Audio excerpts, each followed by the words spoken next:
We talking about practice, not a game, not the game that I go out there and die for and play every game like it's my last. Not the game. We talking about practice, man. I mean, how silly is that? And we talking about practice.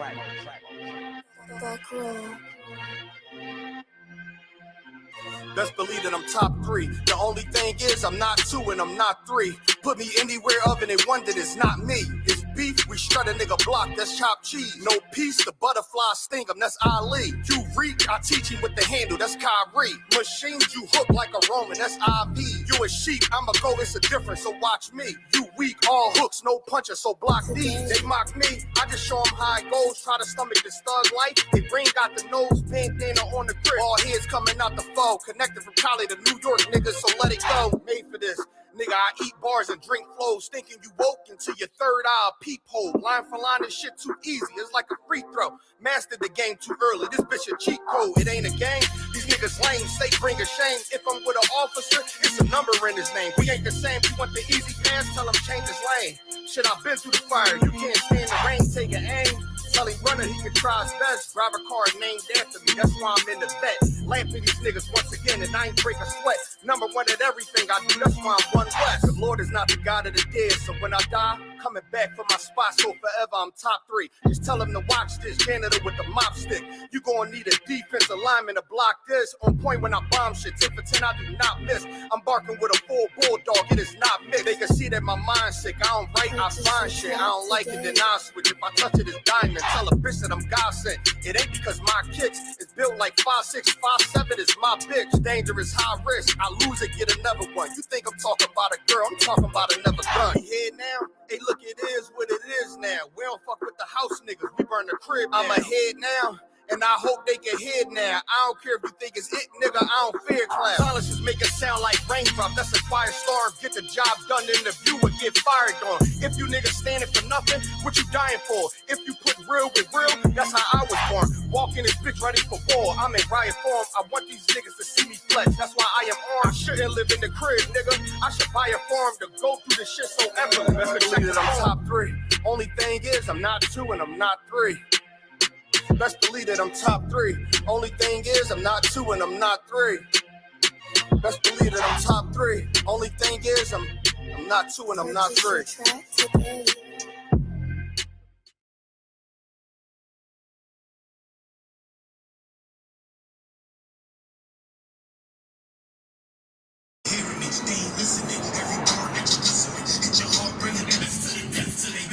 Good, Captain. Y'all was just rocking down good with you. Hey, man, you know, I've been bumping that motherfucker one West today, man. I just want to let you know. Listen to these other niggas, man. These niggas ain't fucking with you, bro. These motherfucking bars, you spitting that real shit you dropping. That's what niggas need, the motherfucking hip hop right now. All these niggas talking about this motherfucking popping Molly getting wet. These niggas loving thoughts, man. Fuck all that bullshit, man. You a real motherfucking nigga. Keep dropping that real shit, and niggas gonna get on with that shit. Niggas need to get their boots laced up. Niggas need to get their motherfucking fringes, grow that beard out. Niggas need that soldier shit. You bringing that motherfucking shit, man. Keep laying that shit down. You understand? Because right now, we need real niggas, and you the last real nigga left. My nigga, Captain War. One West today buried me. Y'all already know what it is. And the rest of you bitch ass niggas out there, fuck.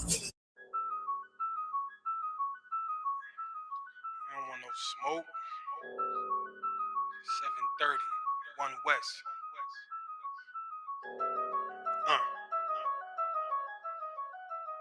They don't want no problems. They don't want no smoke. What I tell them? Fuck em. Pull up to their show. What you tell them? Fuck em. Hit them with the foe. What we tell them? Fuck em. They don't want no problem. They don't want no smoke. What I tell them? Fuck em. Pull up to their show. What you tell them? Fuck em. Hit them with the foe. What we tell them? Fuck em. They don't want no problem. You know my motto is fuck em, that's all I gotta say. Scope on the rifle that'll spot you from a mile away. Still getting women drunk off Hennessy and Alizé. Still with them niggas loading hollow tips inside the cage. Still be on that same shit, but I kinda change with. Multiplying bitches might not see me with the same bitch, but you might see me riding 95 North in the black Mitsubishi 195 horse. Power with with no sour, couple bottles there, of course. R.I.P. to all my fallen riders in the morgue. Yeah, you know I got the juice, know I got the sauce. And then Superfly full of fatty in the Porsche. I don't need a molly just to pop her out of drawers. Shorty getting naked cause she know that I'm the ball. Ready for that drama, man, I'm ready for the war. If he talking reckless, he don't really love his jaw. Fuck him to the DA, fuck him to the law. Fuck them cause they got my brother stuck behind them bars. Fuck them to the PD, fuck them to the force. Fuck them to the haters just without the intercourse. They don't want no smoke, what I tell them? Fuck them, pull up to their show, what you tell them? Fuck them, hit them with the foe, what we tell them? Fuck them, they don't want no problem. They don't want no smoke, what I tell them? Fuck them, pull up to their show, what you tell them? Fuck them, hit them with the foe, what we tell them? Fuck them, they don't want no problem. We got tons of guns, don't make us use it. Doing something stupid, resulting you being toothless. Getting broad topless in the whip like it's ruthless. Like my girl's chocolate with the chips, so she useless. Always been the nigga that's too big for the Gucci. Long as I got enough from the squeeze in the Thule. Couple extra clips that it scenes from your movie. Step up in the club ready, smelling like a brewery. Then I mix the frankincense, keep the aroma. Hebrew fresh to death, you in a coma. Shit, you just a player in the game, I'm the owner. Bitches call me, but for you don't pick the phone up. Niggas talking childish shit, I'm a grown up. New for a while, I'm sick, keep me throwing up. Keep guns on every floor of my house. Yeah, you might make it in, but you ain't making it out. It's kinda like you got a bullseye taped to your scalp. It's like you walking through the jungle, but the lions is out. UPK been them niggas, what you lying about? The generals that get a word, I punch you right in your mouth, nigga. They don't want no smoke, what I tell them? Fuck them, pull up to their show, what you tell them? Fuck them, hit them with the foe, what we tell them? Fuck them, they don't want no problem. They don't want no smoke, what I tell them? Fuck them, pull up to their show, what you tell them? Fuck them, hit them with the foe, what we tell them? Fuck them, they don't want no problem. They don't want no problem.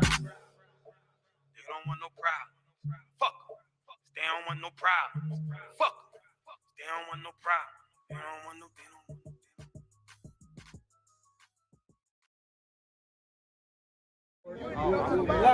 Hey, I'm just following orders.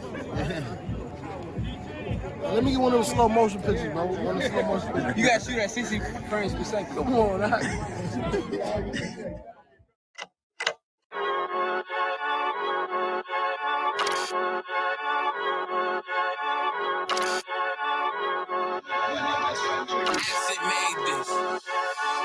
They say they wanna hear that raw shit. These niggas claiming that they bullshit. These niggas better move it cautious. As if they make the wrong move it cautious. You see me, they like, ooh, keep on stopping. I'm on my way up and they ain't gon' stop it. They say they wanna hear that raw shit. I'm on my way. Coming up on my bullshit. They see me, they like, ooh, keep on stopping. I'm on my body, real niggas right beside me. Damn right, I brought my army, going up like a rocket, and can't nobody stop me. These niggas garbage, so watch your mouth, boy. Coming all black, slithering house, call me mouth, boy. I'm off the hip like a cowboy. I'm a king, you should bow, boy. Shorty like that, man, you cut up, nothing I can handle. 144 in the booth, going Rambo. Niggas do you dirty like a stick in a bando. That's why I play the corner like a bum with a banjo. I'ma lead by example. Keep on sobbing, got this bitch off the hand, got the juice, got the drip, about to hit the bitch with the salt. It ain't rap, it's assault. Can't taste a bitch unless you with the coke. They say they wanna hear that raw shit. These niggas claiming that they bullshit. These niggas better move it cautious. As if they make the wrong move it cautious.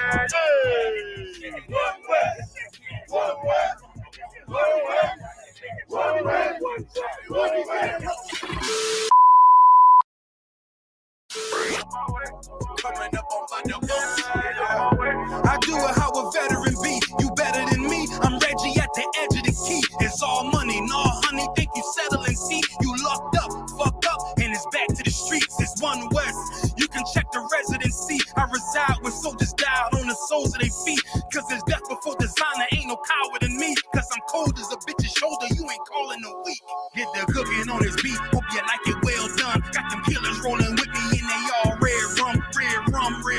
Got you fucking scared, son. Get the banging on his beat till my fucking head numb. Black block, red drum, black and yellow air ones. Homie, you ain't got a vest. I suggest you wear one. Told these niggas we was going up.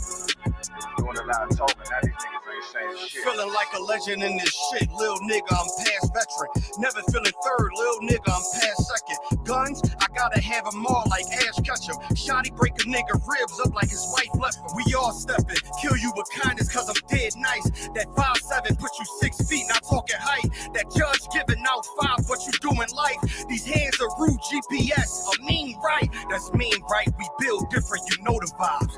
And we stamped it authentic, we notarized. I keep a 144 because I know a cod. Noah's Ark, you know I'm with animals when we flowing by. We back again, no cap, when I'm with Cap again. Yeah, they said they want smoke until we matching them. Everything righteous, so you know when we get back at them, you get hit up with a K, but no acronym. They say they wanna hit that raw shit. These niggas claiming that they boss shit. These niggas better move and coach shit. They said they make the wrong move and coach shit. See me, they like, ooh, keep on shopping. I'm on my way up and they ain't gon' stop it. They say they wanna hit that raw shit. I'm on my way. Coming up on my divorce shit.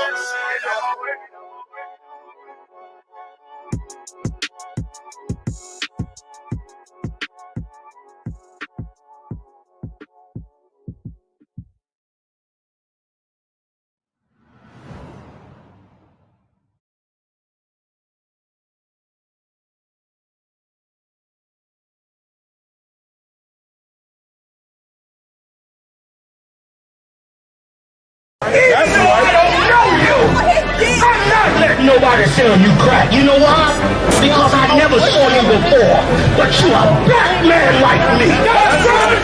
And it's worth something. This is Black Watch with Commanding General Yahanna, the only man to lead blacks, Latinos, and Native Americans.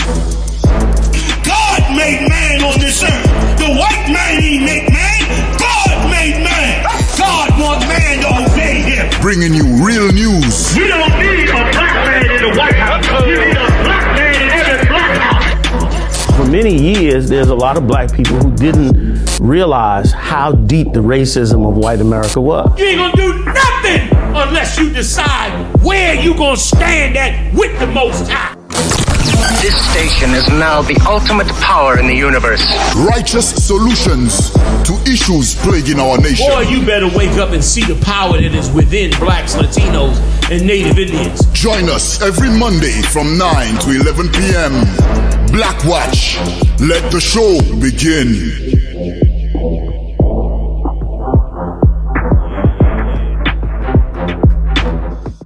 What's going on? Israel, ISUPK.com is the website. I'm Commander General Yahanna, man, coming to hang out with you on a Wednesday. Hey, jump in the chat room with me, man. Tell me what you want to get into. I got a couple of stories I want to talk about. You let me know what's on your mind, and we'll get to it as well this Wednesday. But I want to open up with a couple quick things. Number one, the Congress passed the bill to raise the age to 21 before you could have an assault rifle. Of course, the Senate is probably going to shoot it down. And they're going to shoot it down even harder if the Supreme Court, who also has a bill on the table, not a bill on the table, but a lawsuit on the table, because what they're saying now is that the Supreme Court may decide, that it's unconstitutional for someone, for any city or municipality to require a reason for someone to seek out a gun permit. Like right now in New York, New Jersey, Maryland, I think DC as well, and a couple of other states, for you to get a gun permit, you have to give them a reason. You have to be like, well, I'm a business owner and I carry a lot of cash, or some other reason that you have to have a firearm, because it's an extra need. But now they bring it, gun stores are bringing it to the Supreme Court and saying that that's unconstitutional because a person has a right to bear arms. So, they're saying you can't just decide, that they have to have a reason. They don't have to have a reason, which means more people will be able to just now walk in New York City and other places and just, get apply for a gun permit and get their hands on a gun. And of course, the governor has already come out and said she will do whatever she's got to do to protect the citizens of New York if they pass that law. You know what I mean? And I'm going to tell you my little opinion of it. My opinion is it's great if they pass that law. It's absolutely great if they pass that law, because if they do not, all they're doing is creating more criminals, man. You're creating criminals because you have a city. Here's what's so dumb about the whole gun thing. You have cities with massive amounts of murders going on in the city, but you still want to take away guns from the law-abiding citizens. Like, you got no plan on how to stop criminals. Please, you got no plans on how to stop a criminal from carrying a gun, but you got all the plans in the world to stop law-abiding citizens from having a gun. That's backwards. You in essence want to have chaos in these cities. Like the cities that people have guns, somebody got to think twice before they commit a crime, because owners might have guns. Tons of women in the different cities that have gun permit laws that allow you to carry a gun. There are tons and tons of sisters carrying guns. Like down in Philly, I mean, man, sisters, every other sister in Philly is strapped. Go down to Florida, all them sisters is strapped down there in Florida. You understand? And other states too, where black people are at. Illinois, out there in Chicago. You understand? A lot of law-abiding citizens got guns and they ain't committing no crimes. But now you take away their guns, but you don't have no plan to stop a criminal, then it's gonna be chaos. Or you asking for people to be victimized. And I could see why this empire would want the criminals to be more empowered. Because by empowering the criminals, they make more money. They destroy more black men, Latino men. They incarcerate more black men and Latino men. They give more excuse to murder black men and Latino men. Like, if you can bring the crime rate up, we did a whole story on this, right or wrong, Marat, where we brought out how they make $400,000 off of every murder in America. Every murder damn right. Every murder in America costs $400,000 to investigate. So if you're able to increase the murders, you're able to increase the revenue. You understand? You can't have judges, bailiffs, court officers, police officers, sheriff officers, U.S. Marshals for the fugitives, FBI agents, state police departments, forensic departments. You can't have money for tanks, money for helicopters, money for drones, money for body armor and SWAT teams. You can't get none of that money if you don't have a need for it. If you don't have a need for it, why would you spend it that way? You need more police cars, more police officers. So if crime stopped in America, the economy would crash. Once again, I'm telling you from biblical proof, that's why everybody, you should force yourself. If you never read the Bible before, you're not a religious person, you done, looked at God like a joke because of what you saw in the Christian church and other religions, you should go back and look at that Bible, understanding that the people in it are black, and you should go back and say to yourself, give me the parallel between the world that I'm living in now and the world and the societies that went on in the past. Because you know what a big problem is with blacks and Latinos, Marat? A big problem with blacks and Latinos in this country is you think that the world that you live in is just a world that's out of control, that this just happened, that things just went this way because of the internet and this and that and the other, when all of this was planned. All of this was orchestrated. You was pushed into the life that you in. You was cajoled and seduced to be on drugs, to be a drug dealer, to murder, to kill, to break up your family, to abort your baby. You was pushed this way. It was designed for you to not be educated so you could do the menial jobs that society has to offer. This was done on purpose. And here's why. Because history has been the best lesson to both this country and all the countries around the world. History has been their best lesson. And what history? Not the history you learn in school, but the history of how they built and controlled so many empires in the past. That's studied in the top universities. It ain't studied in your school, but it's studied in the top universities. And they study these things in their economics classes and different classes, and they study how to put a world like this together. This is what you need to understand. If I could, Marah, that the founding fathers of this country were Masons. And at the core of Masonic teaching is the understanding of the empire of Egypt. And it's so important to Masons to understand this on the higher level. I ain't talking about necessarily you Negro Masons. You Negro Masons, you in the secret society, and you really don't know how great you are. You think because you become a 33-degree Mason, you on a level. You don't even know what's going on. The point I'm making is this. You living in a society where they have founded the country with a purpose.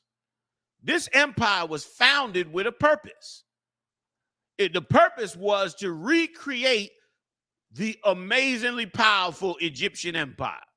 That was the point that those Masons worked on. You think George Washington and them were fighting for independence and battling for power just because, you know, it was the right thing to do? No, they were all Masons, man. The same with the rest of the ones that signed the Declaration of Independence and the ones that signed the different bills that made them a free country. This country was founded on the idea of recreating Egypt, man. Now, I ain't talking about pre-America 1776 independence. Before that, this was just an extension of the British Empire, whom they were building up, as you can see, all over the world. They just had the coronation, the 70-year coronation of Queen Elizabeth, who've been ruling since the 50s. You understand? And they got a saying about Britain that the sun never sets on British Isles, meaning their empire is so vast that wherever the sun comes up, wherever the sun goes down in the world, the sun come up somewhere on some place that they rule. So if the sun go down over here, they saying there's some place on the other side of the world that we rule, that the sun is coming up. And when the sun go down over there, there's another place in the world that the sun come up that we rule. So that's what that means.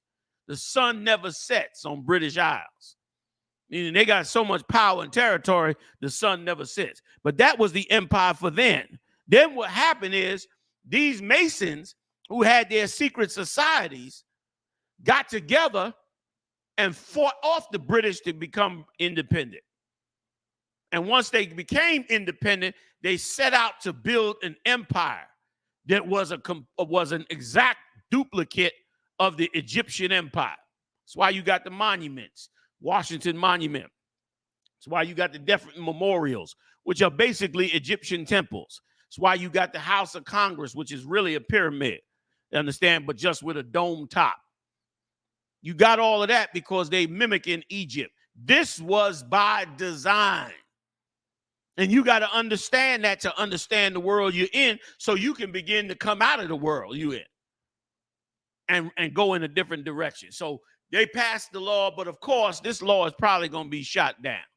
The Senate is probably going to shoot it down because they cannot stop crime in this empire.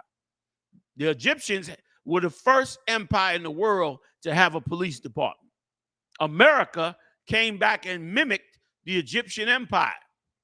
The Egyptians had a police force for the slaves, which they called workers. God called them slaves. That's where all the confusion is at.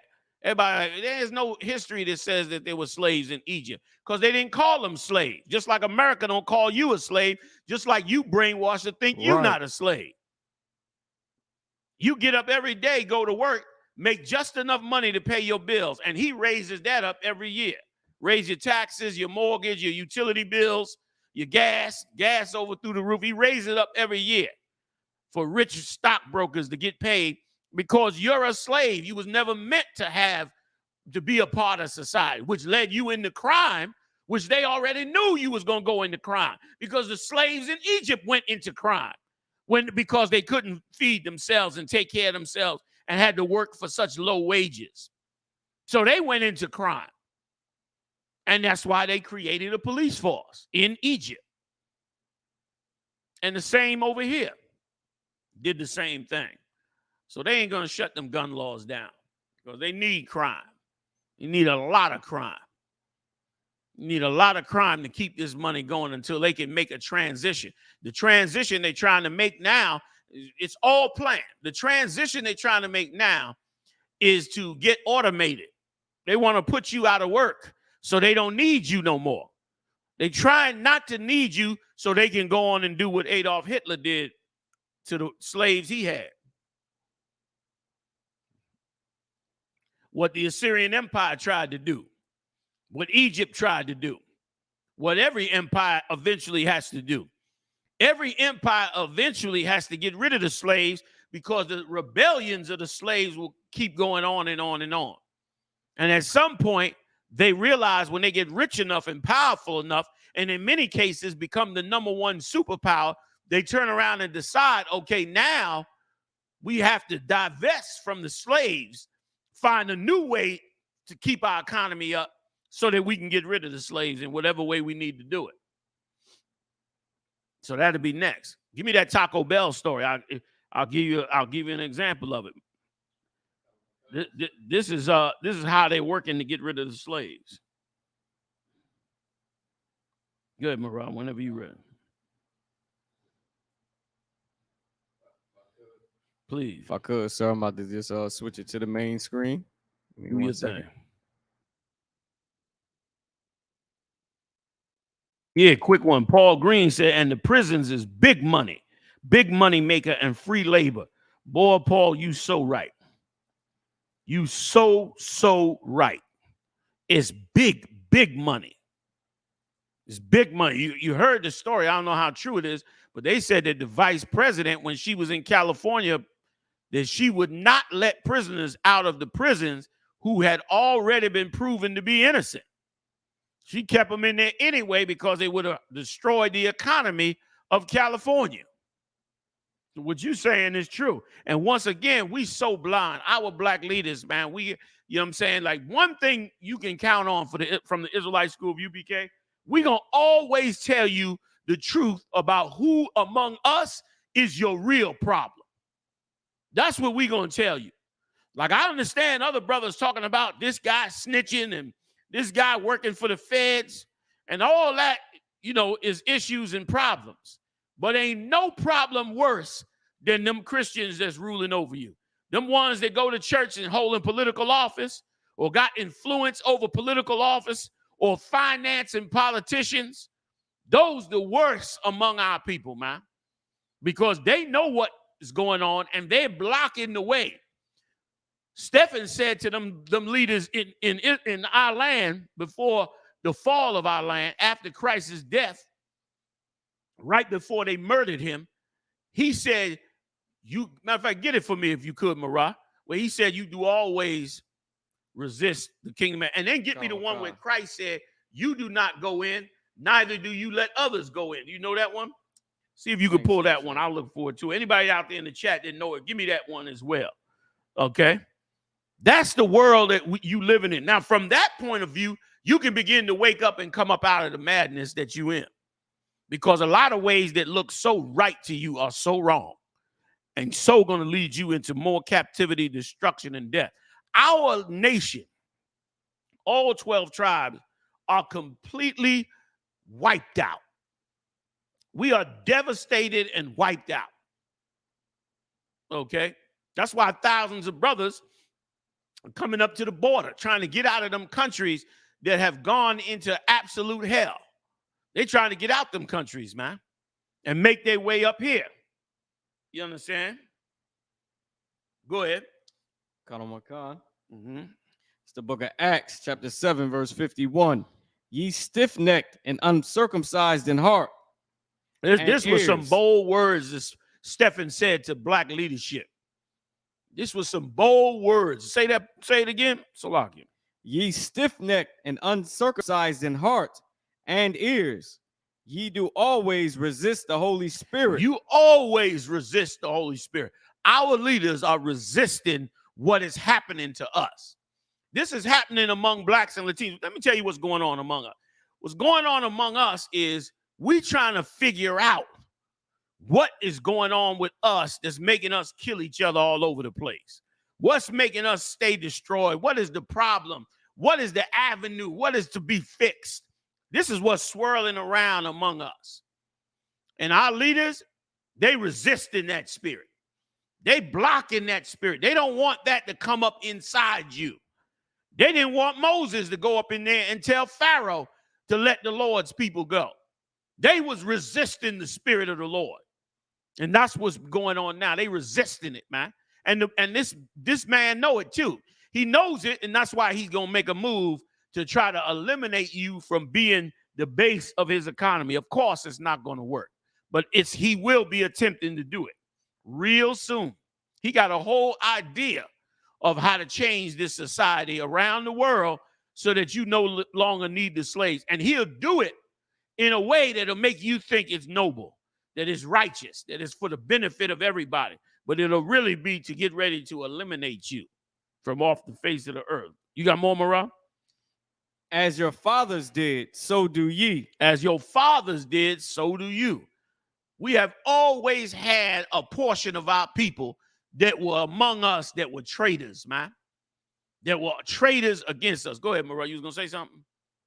That were always on the side of whoever was oppressing us. Whoever was oppressing us, they were always on that side. Go through the Bible.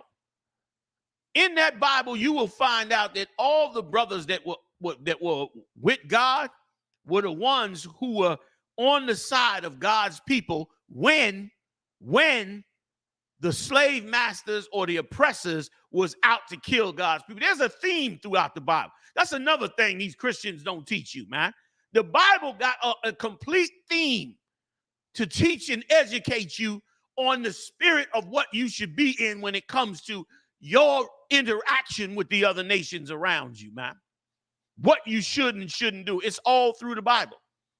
Damn near every prophet that came through that Bible was a killer. And he was a killer because he was on a mission to try and deliver his people out of the hands of the slave master. He was trying to get them away from the slave masters, man. And that theme goes throughout look at all of them, starting with Moses. Came up against the Egyptians, man. Gideon came up against the Midianites, knocked their statue over, fought to get the children free. Nehemiah went into Darius, got permission to take the people back to Israel, had to fight the other nations to get into the land. King David had to slay the Philistines and had to kill us. Our tribes, the Benjamite tribes and others, had to kill us and had to fight the Philistines to get them the hell out the way to get us back to our nation. That's the whole theme in the Bible. Christ had to come up against both the black leadership, the Sadducees and Pharisees, and the Roman Empire. And that's what men of God are supposed to do, not go out physically and kill them. We ain't in that time. I'm not telling you to do that. What I'm telling you is that you have for so long been taught that the world you live in is just a world of chaos and nobody knows what. It's a perfect plan and theme that they are doing, and there's a perfect plan from the Lord on what we are supposed to be doing. And that's all it is to it, man. Now let's check out Taco Bell and what they're doing. Come on with it. So like I said, oh, you got that? Yeah, let's finish those, please. Matthew 23:13. But woe unto you, scribes and Pharisees, hypocrites. Now, this is Christ speaking. And this is why I'm saying what I'm saying. Black people, brothers and sisters, man. You understand? I ain't trying to lie to you, man. I've been doing this 40 years. I'm not trying to lie to you. When I tell you that Christian black leadership is your worst enemy, I'm not lying to you. I know you can't see it readily. I know it ain't clear in front of your face. I'm reading it now. Christ wasn't on the street saying, you know, these drug dealers are the worst things in the world. They're a problem, but they ain't the worst problem. Those drug dealers are born from the work of those that are in charge. That's why they doing what they doing. That ain't no mistake. These shootings ain't no mistake. This killing in the street ain't no mistake. None of this is no mistake, man.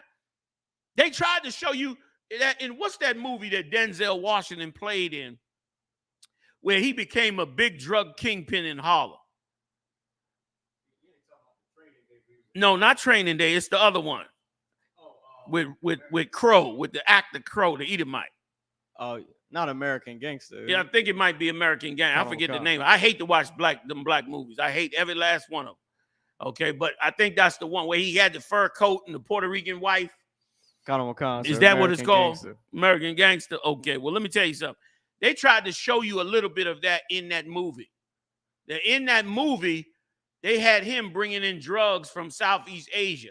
But how was he bringing it in? He was bringing it in through the military. Right. He's bringing it in through the military who already were bringing it in. Remember, he didn't create it with his cousin.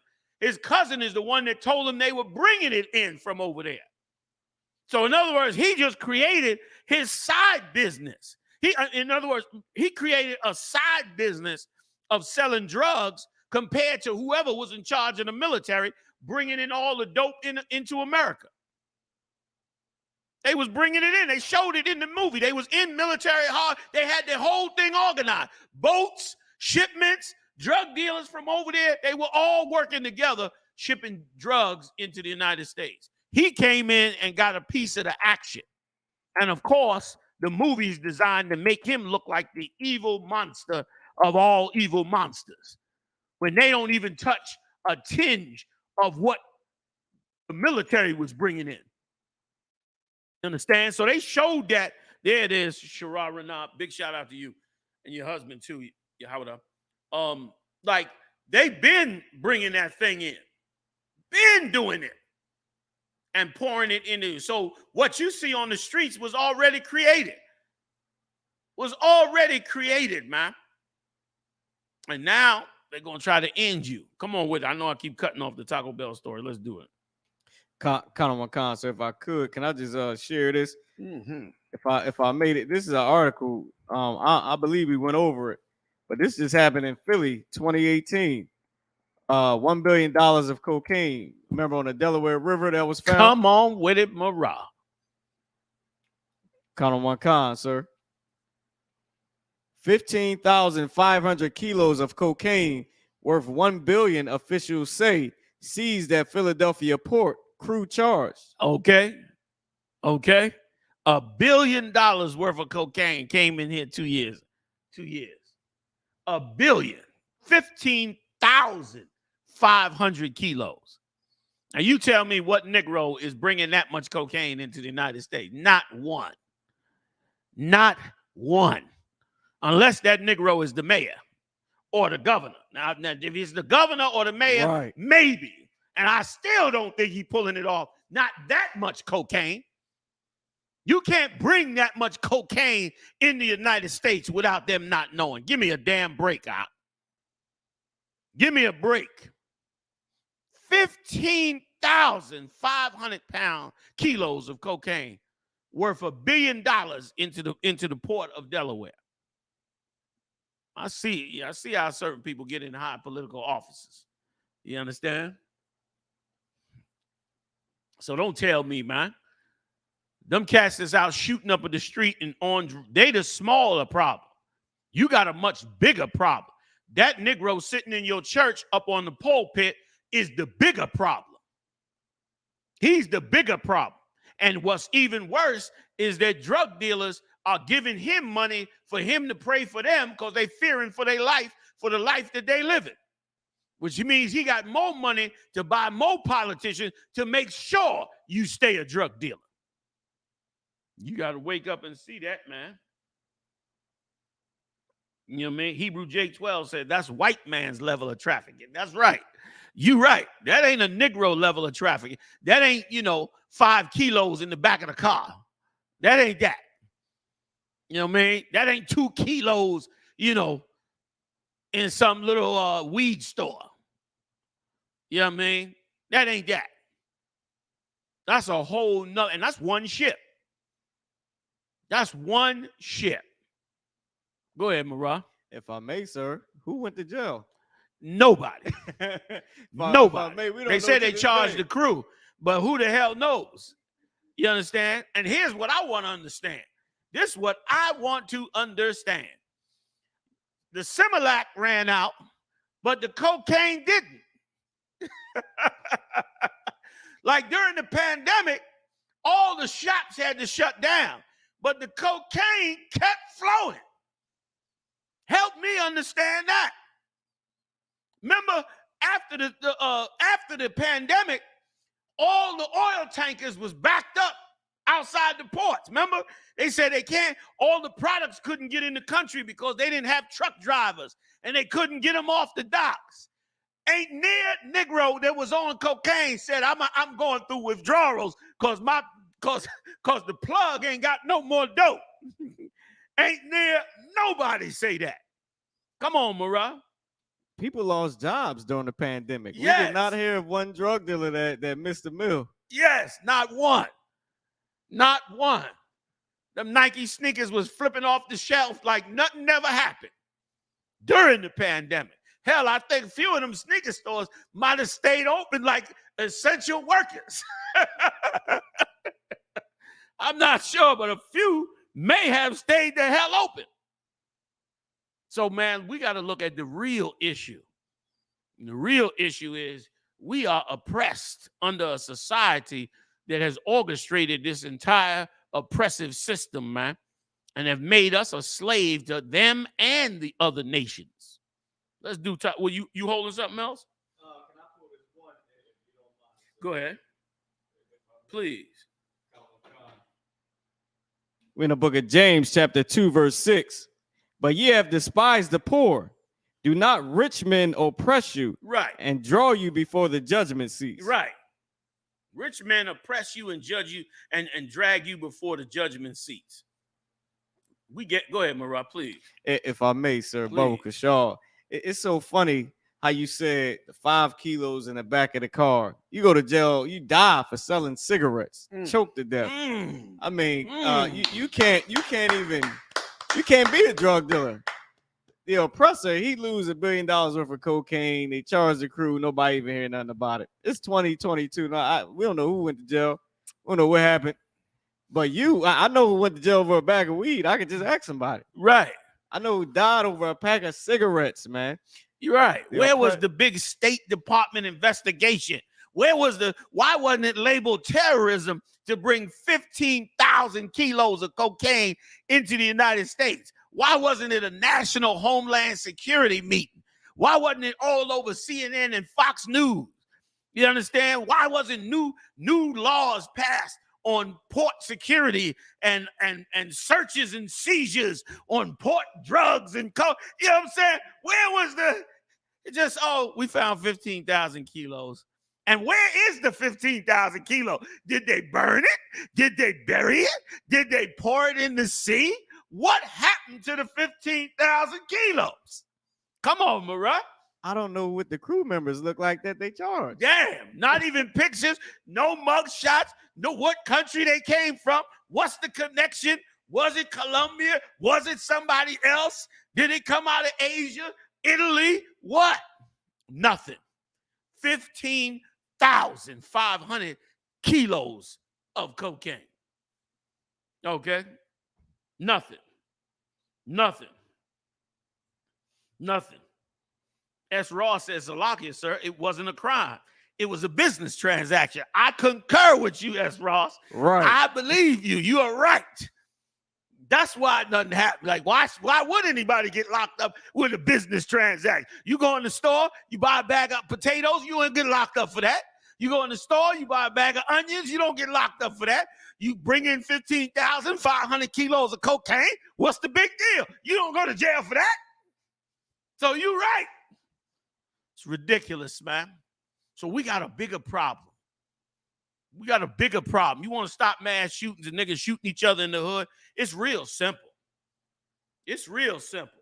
See how many niggas grab a gun and go shooting and killing and chancing time in the penitentiary if you ain't got no, if it ain't no money in it. See how many killers you got there. And our leaders have failed to raise our young warriors up to fight for the right thing and to prosper with the right thing. They failed to do it. That's why, listen, everybody should be going on my website, ISUPK.com, and paying your tithes and supporting this truth. Because I plan to build, through the grace and mercy of the Lord, the biggest righteous army you have ever seen, straight up and down. And we will do the job they didn't do. We will change the face of Black America and Latino America, and we will give these young warriors a reason to both live and survive and point them in the right direction on how it's done, man, and let them prosper in that way. You understand? Go ahead, Marat, please. If I may, sir. Get down. If I could, I have to definitely commend you, even though I'm unwilling to even commend a man like you and the generals. But if I may, don't you know, sir, like Commander General Yohanna is saving Black and Hispanic men. Remember, my brother came into the show, came in the class. He just had a baby. I called him and said, man, what's going on? He said, yeah, the baby just came here. I said, oh, man, what's going on? What you name him? He said, I named him Israel. Oh, snap. I said, what made you name him? You know, what made you do that? He said, I don't know. I just couldn't shake it. He said, wow. You know, he said, it just stuck with me. Wow. I said, man, you know what? If I may, sir, like the truth. You came in here one day. One day. Few hours. Wow. Grace and mercy. See, that's what I'm saying. You can't tell me nothing in your church, man. You cannot tell me nothing. You failed Black men. You failed Black families. You failed Black families, man. This brother walked in here one day, spent a few hours with us one day, named his child Israel. Said he couldn't shake it. That's what we need, you know what I mean? You know what I mean? Nah, man, nah, T. Curry, nah, you ain't getting old, man. You getting better, man. You understand? You getting better. Let me tell you something. When you come in the truth, no matter how old you are, you're going to find out that the truth makes you young anyway. The truth makes you young because what the truth does is it sheds you from so many things that make us old, starting with bad food. You eating abominations, that should make you old. You understand? The drugs, the cigarettes, the lifestyle. You understand? The different things we do. When you come in the truth, you start to change your avenue. Big shout out to Tazaliah.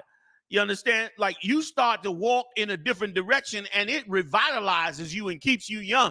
And you flooded with young men and young women that keep you young anyway. You know what I'm saying? So you know, it's a beautiful, beautiful thing in the body. And remember, the Lord understood us as a human being. He made us. So he made you to be in the world of Israel, not to be a slave in America. Them brothers back then, man, lived for hundreds of years because they was in the right spirit and had the planet in the right spirit. So the more we come into the truth, the more we get revitalized and stronger and better and all of that greatness, man. So now you got a lot and you got a lot of experience being in the world to add to these brothers, man. That's why Christ said, he that loseth mother, father, sister, brother shall gain 100-fold. You come in this truth, you're going to get 100 sons. You're going to get 100 brothers. You're going to get 100 sisters. You're going to get 100 wives. You're going to get 100 mothers. You're going to get 100 of all of that in the interaction with your brothers and sisters, man. That's how it's supposed to be done. That is what this book is all about. Let me tell you something. Understanding the Bible, man, you can't. I'm an egotistical fool, man. You can't tell me nothing because I look at the Bible and then look at this world and I'm like, this is a clown world. This ain't got nothing. This ain't nowhere near on the level that these brothers and sisters was on as we was coming up in this planet. And forget about it, what it's going to be in the future. That's why Christ said, no, it hasn't come into the minds of men what the Lord have in store for us, man. Like, man, righteousness, there's no limit to how beautiful it is, just like it's no limit to how wickedness can be. Like, every year we wake up and we in a more wicked kingdom. And when you think it couldn't have got no more wicked, it get even more wicked the next year. So righteousness could do the same thing. Righteousness could grow and compound and build and be great, just like wickedness was. Because for sure, Christ is saying he going to do it.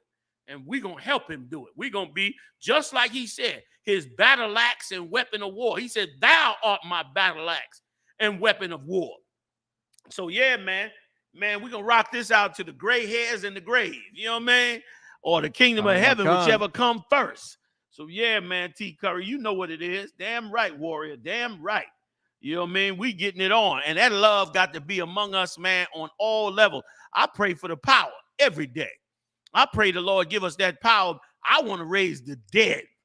You know what I mean? Because y'all ain't fooling me. I'm gonna think the impossible. Why not? Because certainly I'm in a world of complete wickedness. So righteousness is way up there somewhere. I'm shooting for the stars. I ain't gonna limit myself on nothing. Don't tell me we cannot get the power. Christ gave it to them disciples back then. How you know we can't get it? By standing on what we standing on and doing what the Lord said and following them laws, statutes, and commandments, man. That could happen. So I ain't slow on it. I know y'all ain't slow on it. But we're gonna make it happen, man. So, you know what I mean? Those that don't believe, they clowned us. You understand? In the conscious community, talking about y'all waiting for imaginary Jesus to crack the sky. Well, while we was waiting, we watched the whole conscious community fall apart. While we was waiting for him to crack the sky. Like, y'all looked at us like we was archaic, didn't know what we was talking about. And we sat up there trying to tell you we did know what we was talking about. And that worshiping them dead bodies y'all worshiping wasn't going to get you where you had to go. And sure enough, as this place got more evil, you didn't have what it takes to sustain yourself. But we did, which is why we still here and stronger and mightier than ever before. And the Lord going to make it even greater. Man, we're going to change the hearts of so many cats that you're going to think was diabolical. Marah brother come right up in here. This is a cat straight. He told us his resume. He's straight out them streets. And he came up in here, man, and we broke this thing down to him, man. He said he named his child Israel. So don't tell me it ain't no limit. I know this much. Listening to you dumb, stupid Christian preachers, I know that is definitely not the avenue to get it done. Listening to you black politicians, I know that's definitely not the avenue to get it done. So if we're looking for the solution and looking on how to fix it, I know that ain't it. Because it ain't worked before, and it done set us back 10,000 times. Sisters killing hundreds of thousands of babies in the abortion clinic. And let me tell you something. All of it is fear of failure. Women killing babies, brothers selling dope. All of it is the belief that you're going to fail in life.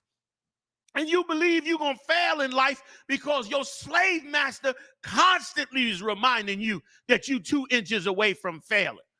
Constantly reminding you. You turn on the damn TV.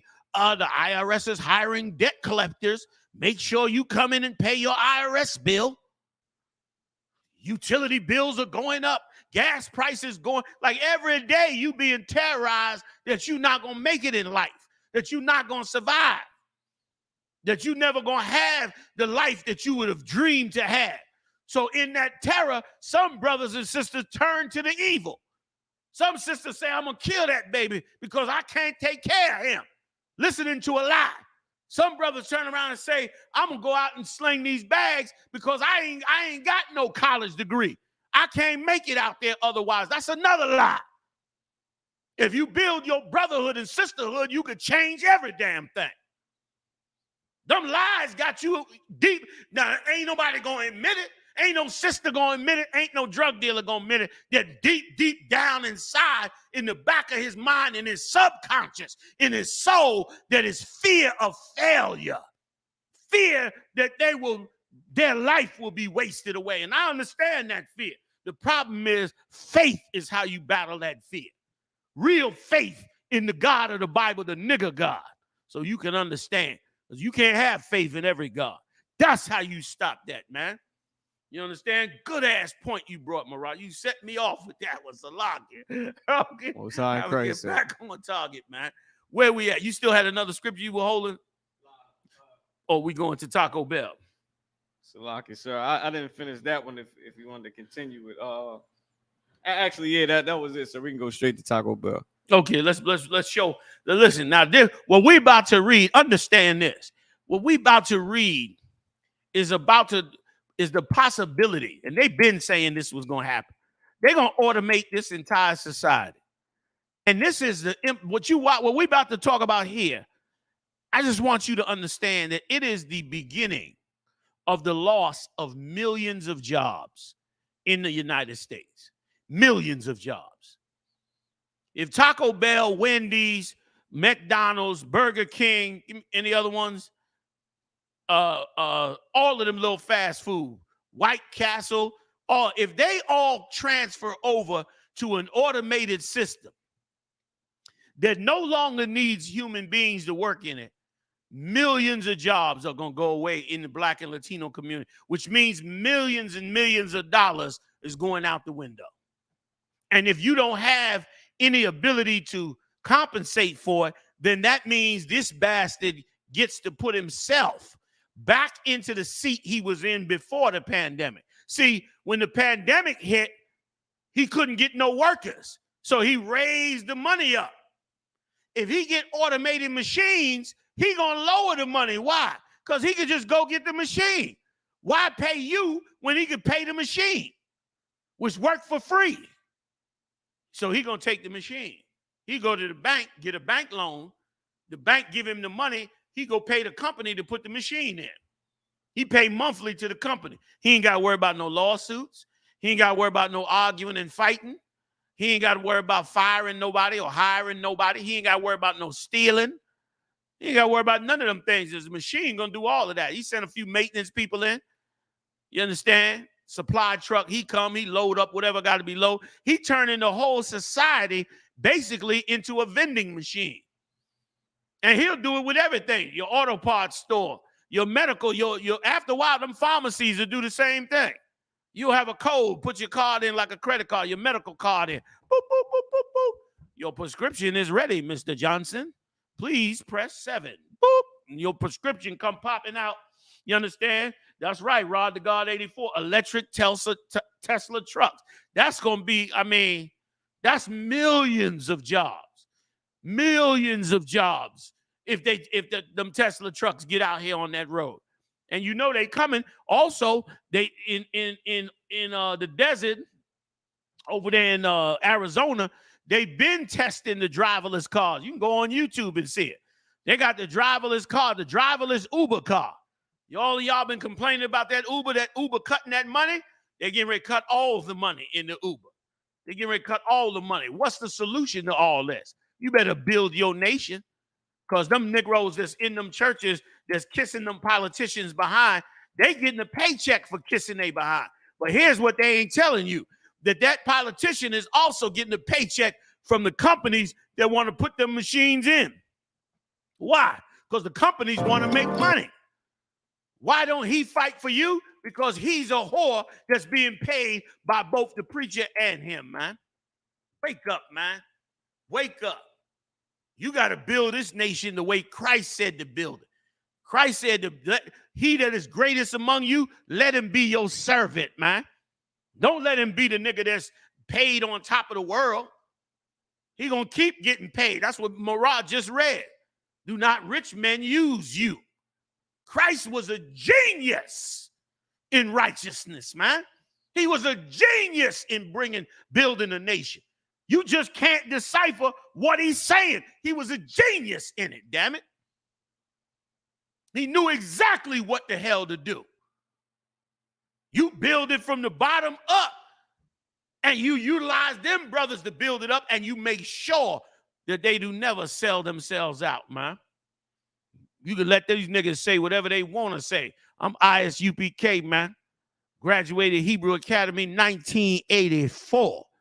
Hit the ground in 83, sat up in class for a year. Went through my Sunday training, later called Hebrew Academy, got my cover, stepped out on that street. I ain't turned back yet. I don't sell out for nobody, man. Give a damn who they are. You can't buy me. You can't pay me. You can't swindle me. You can't give me nothing under the table. You can't do nothing. All you could do is donate to the Israelite School of UPK, and you better not expect nothing back. Don't you dare act like you're supposed to get something else back. Don't you dare think that. You understand? Don't you dare put that in your mind. That's how we doing it the way Christ said to do it. And watch it work. Watch it work. Not because I'm special or great, but because Christ is playing in that Bible out. Like y'all Negroes out there, man, some of y'all make me sick. You reading The Art of War, Sun Tzu, or whatever that shit is called. What is it called? Sushi or Sun Tzu. I forget the name of it. Y'all watch, you're studying the art of war. If the enemy do this, you do that. You know what I mean? All that other God, man, I ain't studying none of that garbage, man. I'm studying one thing, the art of Yahawashi. Now run with that. That's right. That's what I'm studying, the art of Yahawashi. You understand? A king that knew how to be a king that knew how to love his kingdom, a king that knew how to love his people, a king that had compassion and was passionate about the abuse of his people, a king that had the discipline to carry out what it took to build his nation. Could you imagine being a king like Christ in Israel, your people oppressed? You know, according to God and the scrolls of the past, that you are the direct bloodline of King David, and that this is in essence your kingdom. And you know also that you're about to go on the cross and be killed for your kingdom. And God only give you 12 brothers that halfway don't even understand what the hell you talking about at the time. At the time, Peter and them ain't halfway ain't understand what he was talking about. And he had to tell Peter and them, man, on this rock, I'm going to build my kingdom. And then you got to go get on that cross, man, and die for your kingdom and watch your people in disarray and destruction. And you got 12 cats over here. You hope they hold 11, really, because Judas had already betrayed him. So he was down to 11 till they went back and got I forget his name, but one of the brothers, the 12th brother, Mattathias. I had it right in the first place. Mattathias, and brought the 12 back and had 12 dudes that had to bring the game all the way back and preserve them records for us to get it now. You want to be a warrior, Negro? You better open up the Bible, man. Get that bitch-ass Bible shit out your head. That come from the slave master, man, who don't want you to have the real spirit of the Bible. He wants you to have the spirit of the white Jesus. Forgive my French. That's what he wants you to have. You understand? Like if you study the Bible in church, you would think a masculine man ain't got no place in God's kingdom. That's where you would conclude. You would conclude that a masculine man ain't got no place in his kingdom, because Jesus all about loving everybody and sweet and kisses and chocolate and candy. When that ain't true, that's a lie. That old soft-spoken, effeminate man was not Jesus Christ. Man, get me the Taco Bell, man. I'm running on trying to explain this, trying to get this in people's head so their head can get right. Read me a little more on that Taco Bell, man. I'm going to stay on these stories, man. Go ahead, Doc. Count on one con.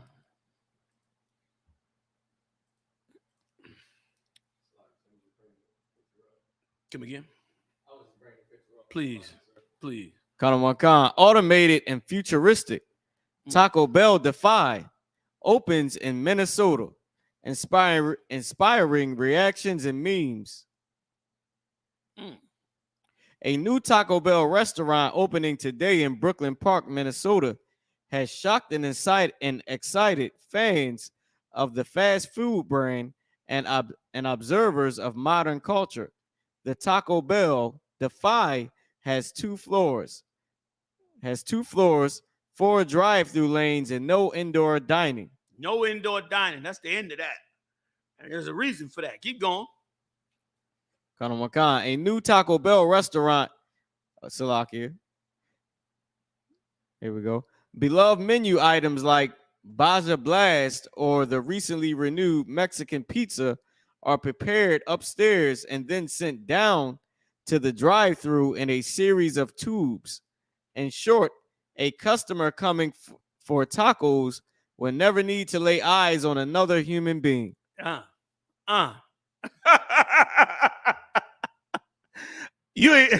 That's insane, because the next step is to bring the machines in.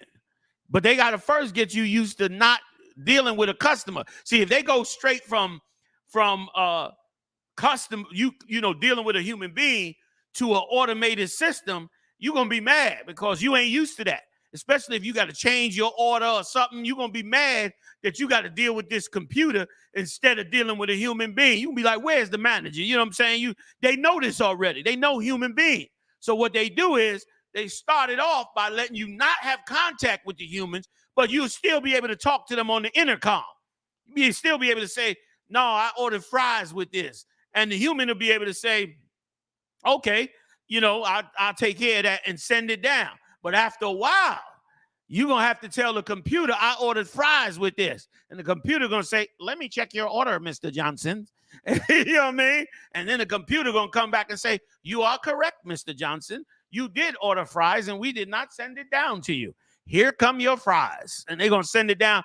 And that's the end of them jobs. This is already a big end of them jobs, because now all the people that prepared the food, they'll still have a job. But all the people that work the counter, they gone. That's it for them. Everybody that worked the counter, they gone.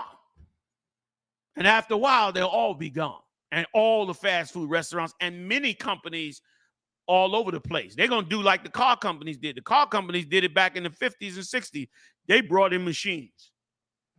They couldn't completely bring in machines, but they're going to eventually bring in machines. You understand? Okay. Checking out y'all comments. Like, that's where they're going to go with it. And what, are you prepared for it? Of course you're not prepared for it. Why? Because you've been put to sleep. You've been put to sleep by your Christian preacher. He in there full of gayness and full of, conflict. And them preachers teach your mama how to constantly be in conflict with other people. Them churches don't teach no conflict resolution. That's why your sons grow up emotional and with no conflict resolution skills, because they learning it from their mama who got no conflict resolution skills, and she's in a constant conflict with him. That's why the Lord said that a woman was supposed to be a certain way. Marag, give me a scripture on the women. One of the ones where he said, a quiet woman. Give me a quiet woman. Like, certain things are not taught in church. The opposite is taught. Let me tell you something, Ma. The birth of the loudmouth woman was started in church. Women wasn't loudmouth and rude and nasty like they are now. That started in church. It started with them. And it started almost like they was serving God. Like, you know what I mean? Like they had to bust out or something to serve God when it was an evil, evil thing. Like I always bring this up. One of the most evil things that I have ever seen in church was that whole play, Woman, Thou Art Loose. That thing right there was an absolute evil, demonic play, because they wrapped the woman up in sheets. Many of y'all know about it. They wrapped the woman up in a bunch of sheets, and they sat up there with a microphone and talked about every evil thing a man could do to a woman. And as they talked about them, they took off a sheet, like they removing these evils from a man to this woman. And they start pulling all the sheets off till they get to the last sheet, and they pull that off. And then they tell a woman, thou art loose, when she's supposed to be getting loose from Satan. But what they were really teaching her was to get loose from your husband. Get loose from the discipline over you. Get loose from having a man in authority over you. And she got loose from it. And that man left that house. He left that house because to shut her up, he'd have to break the law in many cases, because he didn't have the knowledge of the truth. So rather than break the law and go to prison, he walked up out of that house.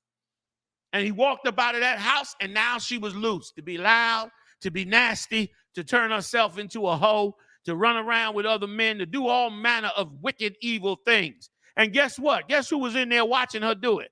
Her daughter, who became just like her, another generation of nasty mouth women, you understand? And her son, who became a man who was emotional like her, but also had no respect for women because he saw what his mama did.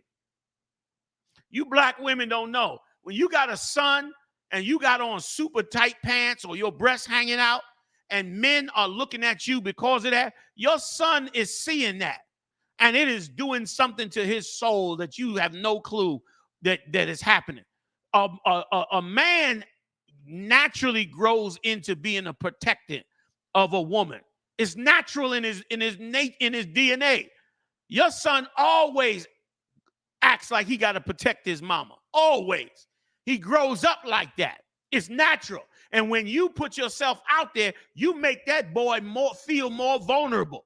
You make him feel less in control of his feelings when it comes to protecting his mother. And he grows up learning that to relieve that stress on him, he got to not care about a woman. You don't understand the things that this beast have given you permission to do and the implications that it has.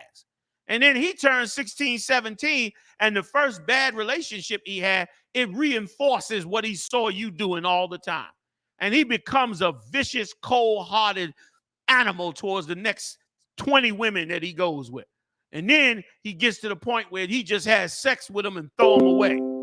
And then 40 years later, you got 100 black women mad as hell sitting in that same church watching another stupid broad tell them how they got to be loose. They got to be, removed from a man, which is the dumbest thing in the world when God said, the Lord said, unto thy husband shall be thy desire. Meaning he gonna make you always desire your husband.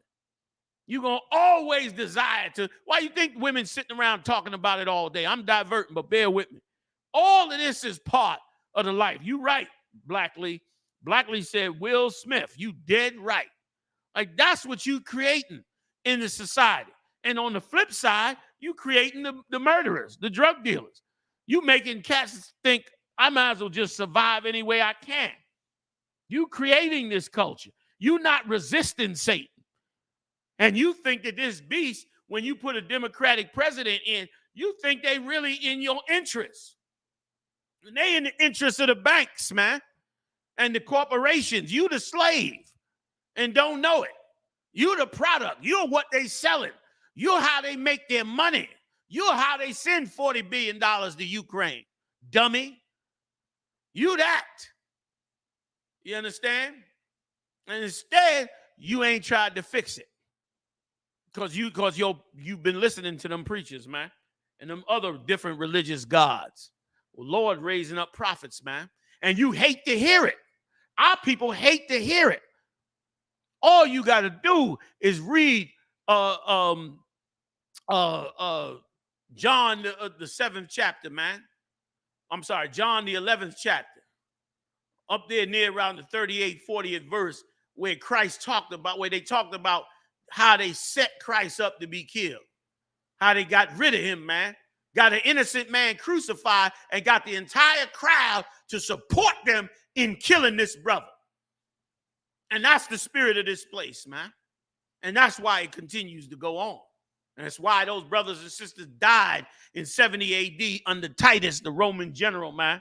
They marched down on Jerusalem, surrounded it, and starved us to death and murdered and killed us and cut out. We were eating our jewelry. This is what we did. To survive and not not get caught, we would swallow our rings and gold chains and our diamonds because there was nothing left.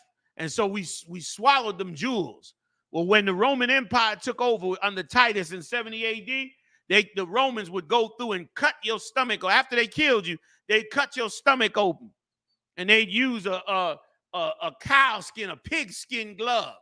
And they'd reach down in your stomach and dig your guts out to find the diamonds and the gold. It was regular practice. The soldiers did it. That's what happened to us. And they'd go and dig inside you and find your leather belt, your leather sandals, because you ate that because you were so hungry. Sometimes they'd find pieces of your baby that you ate because you were so hungry. And the people that didn't want to listen to Christ didn't believe that could happen to them, man. That's why even Philip went to Christ and said, look, Lord, look how they built up the temple. Christ was mad that he said it. Christ said, man, are you crazy? One stone ain't going to be left upon another here. He was trying to let him know, man, you better pay attention.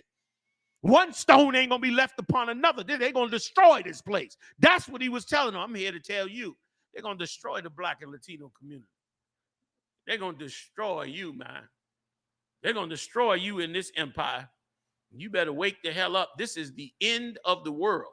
Your king, Yahushua, a black man, said, it shall be a time of trouble like none other on this planet, man. Paraphrasing. Y'all know the scripture. That's what's coming. And you, like Paul said, it's high time. What manner of man should you be? You got to make the can't nobody else make you get right. You got to get right. Can't nobody make me do right. I got to understand why it's important to be right. It's got to be valuable to me. I understand if you had $100,000 on the stock market and somebody came and told you the stock market is crashing next week, you'd get that $100,000 out of there as fast as you could. So you need to understand why I'm telling you these things I'm telling you. Because guess what? You about to lose your whole savings. Meaning you about to lose the world that you've been living in, that you've been believing is righteous because of how powerful it is. It's about to be horrible. You understand? It's about to be horrible. They got the next pandemic coming around the corner. I told you they called it the Delta. They already got a name for it. It ain't even here yet. They know it's coming. They know the mutations is coming. So they got the Delta coming around the corner. They scrambling, trying to solve every way to not let it go down. But the Lord gonna let it go down. Everything evil that you could imagine is about to get unleashed in this kingdom, man. Let me come up off of any more on that story out with the Taco Bell. We got a video of the actual location. Let's kind get of a that. con.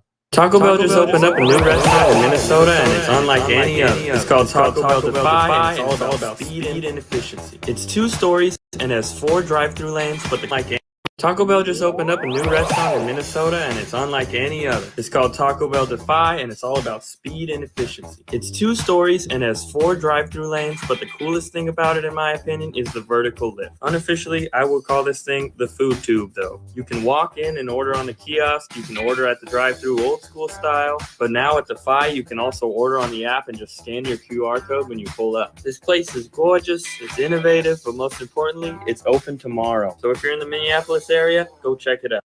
Taco Bell just... That's the future. You know what I mean?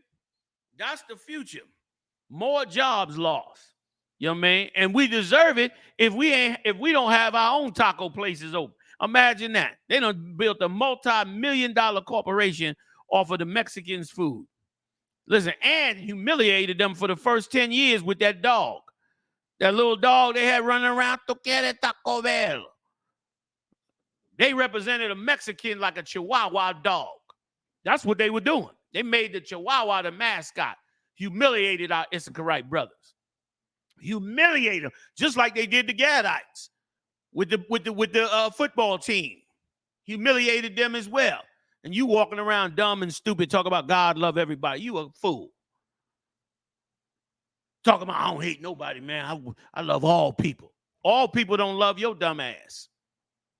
All people don't love you. They robbing and raping and just grinding every bit out of you, man. Go to any city in America, man. Black men, Latino men walking around in the gutter downtown. Every city. I ain't never surprised. I don't care where I go. I went to the district this weekend. Big shout out to General Kabbalah Mav. I meant to tell General Q showed me some hospitality that was on a level.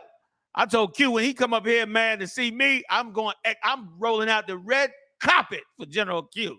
Big shout out to General Q, man. I appreciated that hospitality, man. And the salmon was insane. That's all I'm gonna say. The salmon was insane.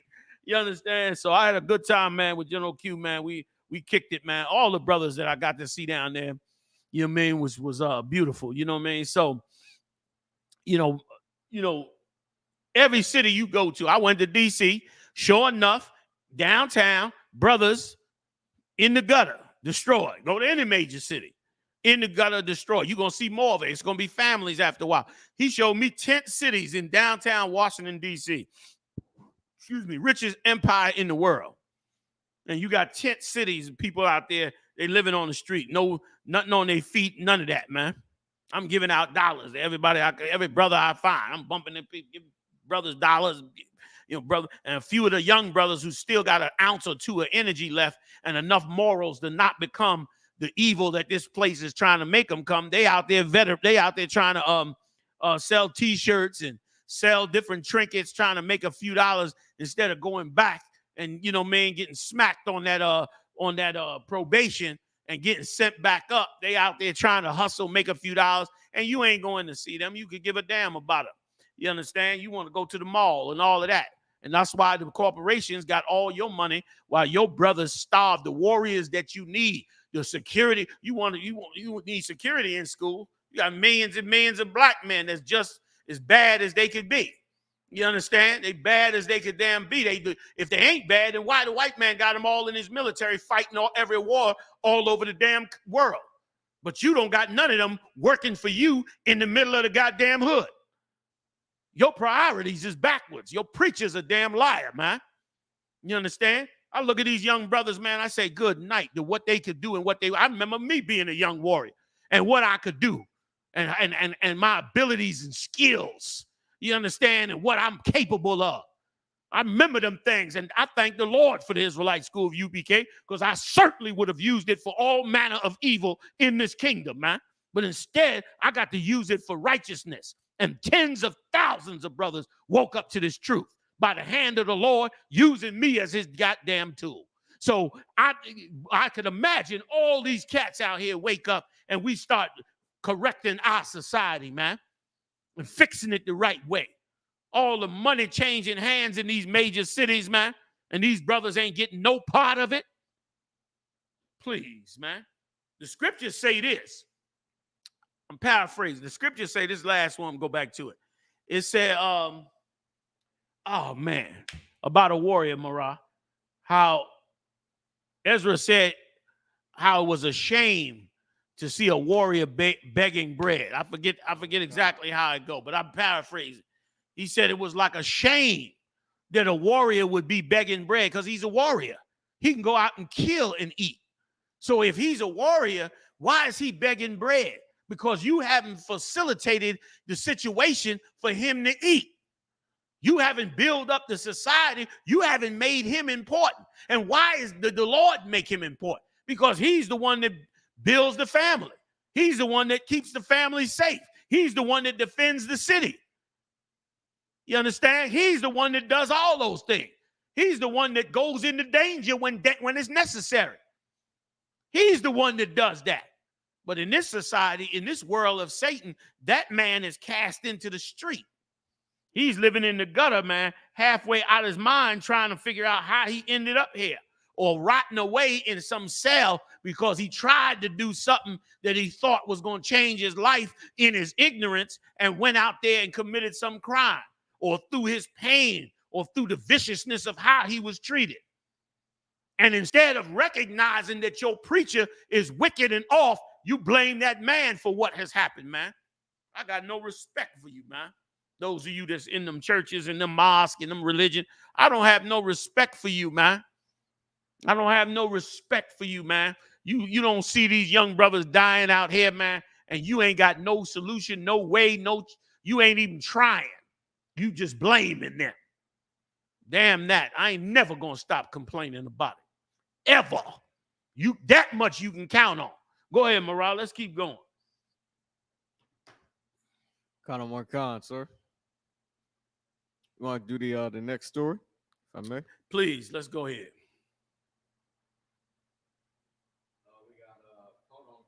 Oh, let's get that South African.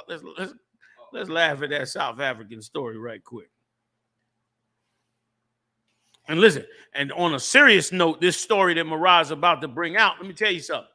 On a more serious note, this is something that's going to come to this place too. This is how they think about you all over the world, not just in South Africa. This happened in South Africa, but not all. This ain't the only place they think in this way. This Edomite that went up to Buffalo, he thinks the exact same way. Boy, oh boy, you better know where you at. Go ahead, Marah.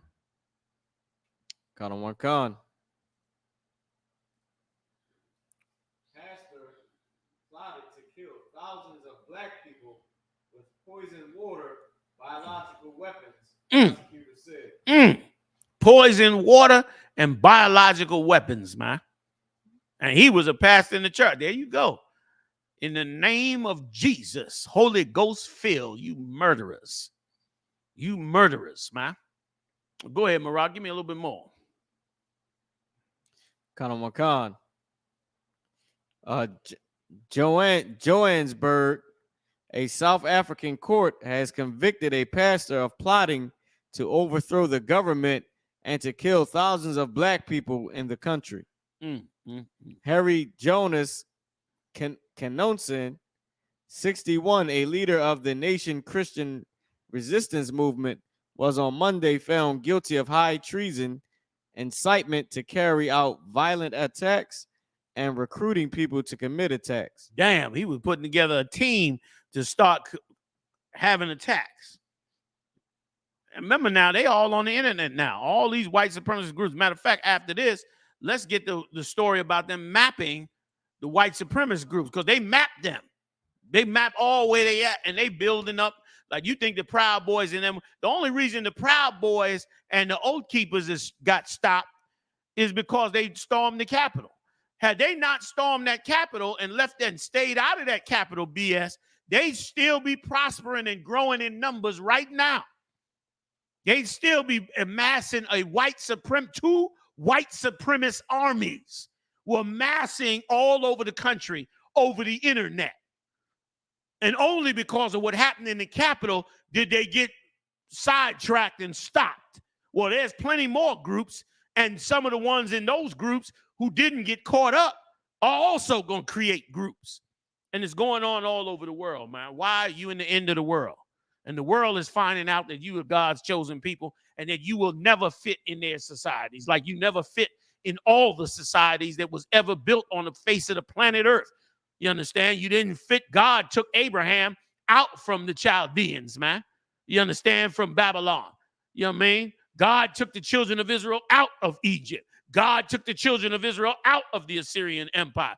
God took the children of Israel out of Darius's empire. You understand? Of the Assyrians. God took the children of Israel out of every empire.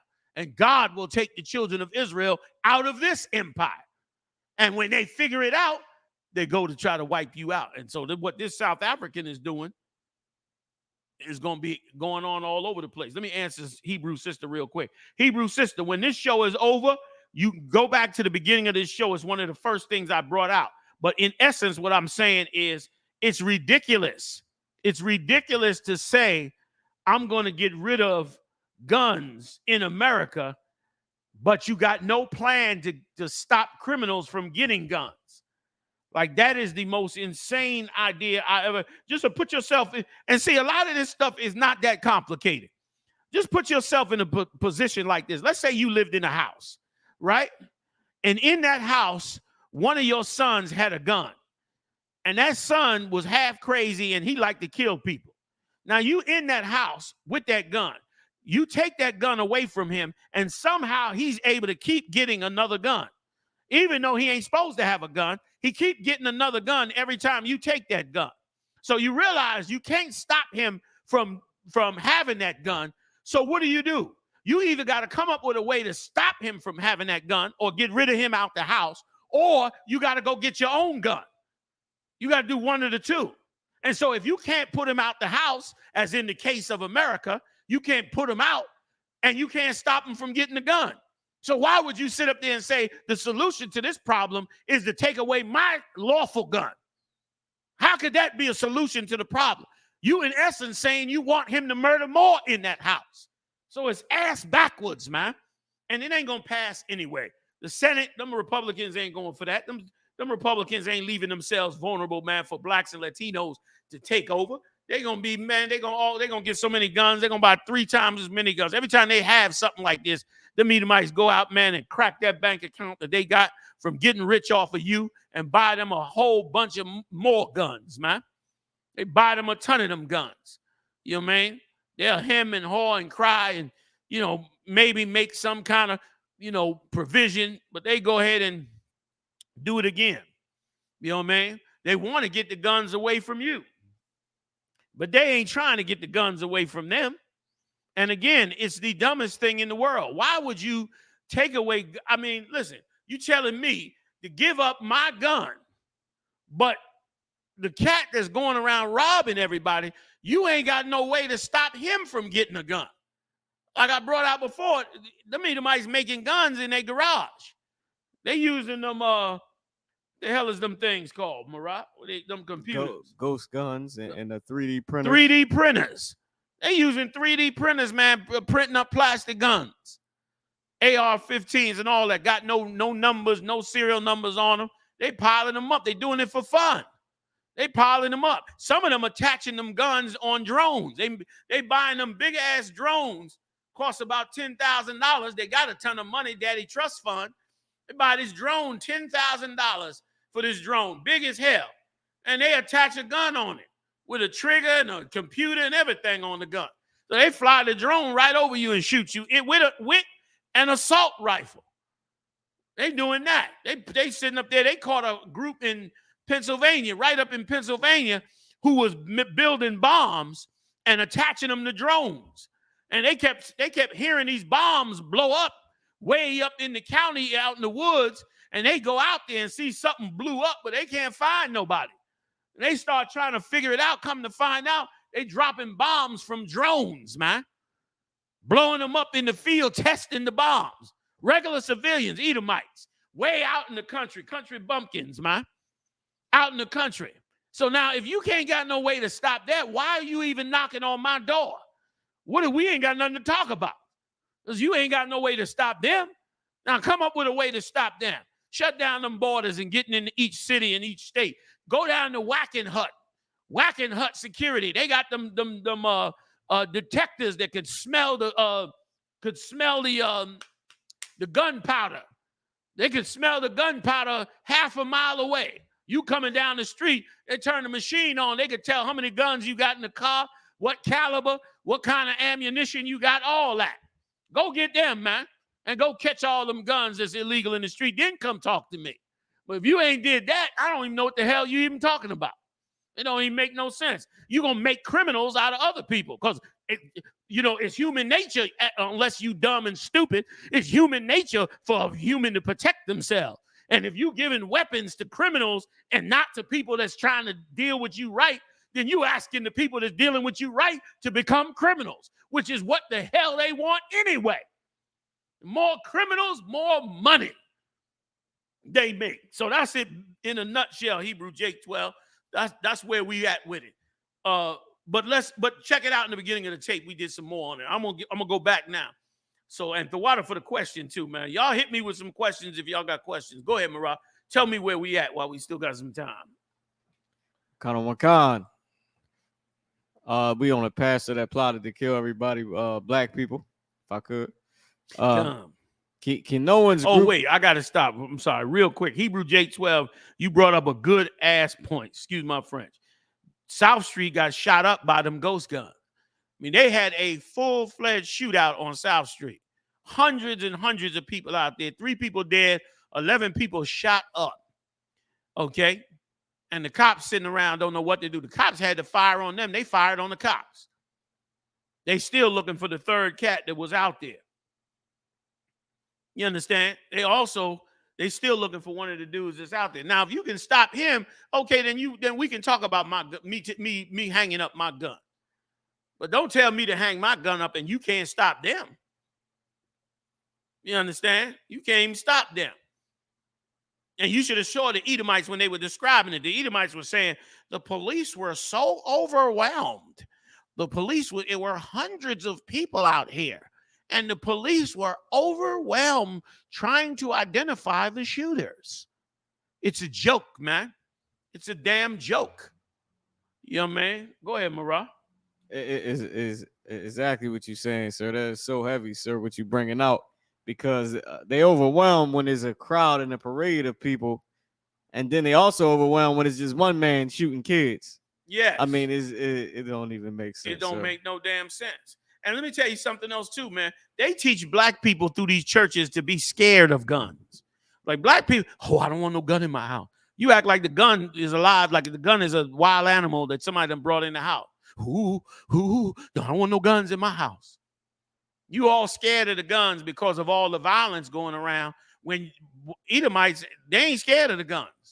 They want the guns. Your dumb ass don't want the guns because you've been trained like a dog to not want to protect yourself. A lot of that is coming off of a lot of brothers and sisters as well.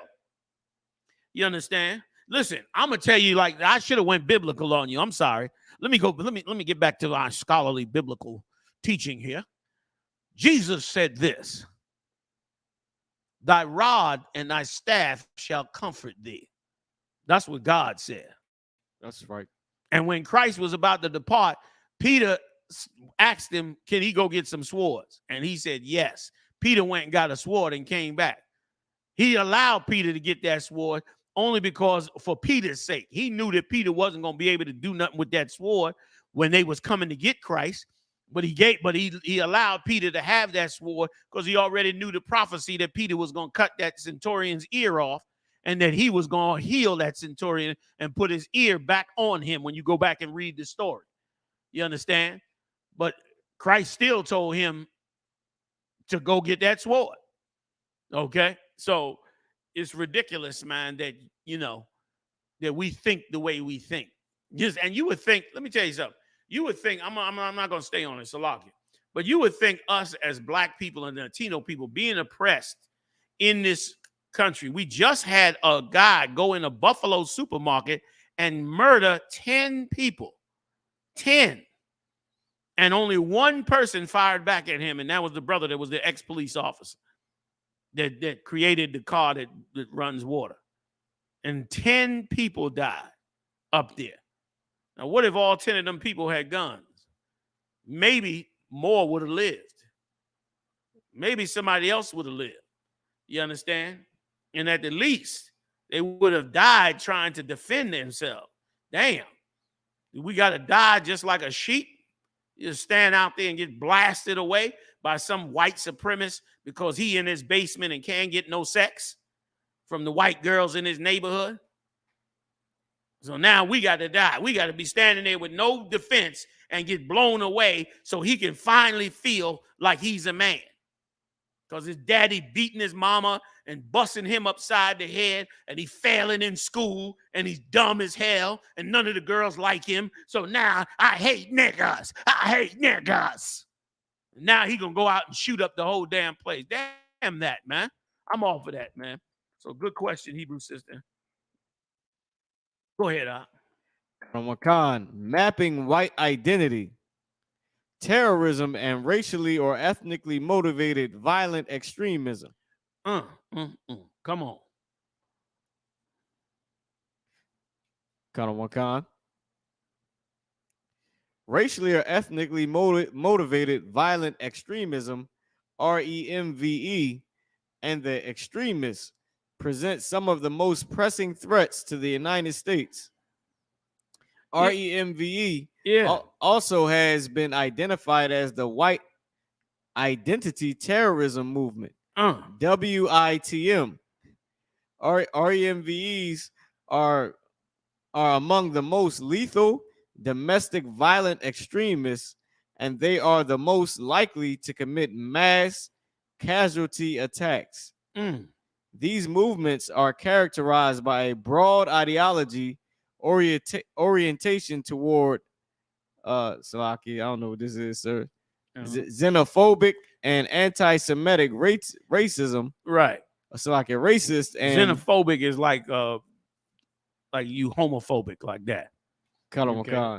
Very similar. Go ahead. Racist and misogynistic sentiment. Right, like you basically they're saying you just want to be masculine. That's what they mean when they say misogynistic. You want to be masculine, you want to have dominance. You know what I mean? Like Edomites is hating the fact that they're losing their manhood. And what's so sad about it is the Democratic Party is using black people to be the face of all of these different alternative lifestyles. If you notice it, listen, there is 20 times more homosexual white men than there are black. But all over the TV, all you see is black men because they're using you to be the face of, joining, like they turned black homosexuals into the movement, into like a civil rights movement to force everybody to accept that lifestyle when they could have used their own white men to do it. But they knew how angry it would make other white men, which is what you read now. Them white men are mad as hell that this is being pushed on them. You understand? You understand? Go ahead. Con. For this report, authors review the relevant literature on the REMVE's network and collected and analyzed social media data from 6 social networks: Twitter, Reddit, Gab, Request, Telegram, and Stormfront, to produce a global network map of the digital REMVE space. So they map it out where they at all over the world. Let me correct xenophobia. Xenophobia is the dislike or prejudice against people from other countries. So in our case, the resurgence of racism. And in our case, we ain't from another country. We from right here. But they hating us as though we are like an enemy from another country, meaning basically hating black people. You know what I'm saying? Go ahead.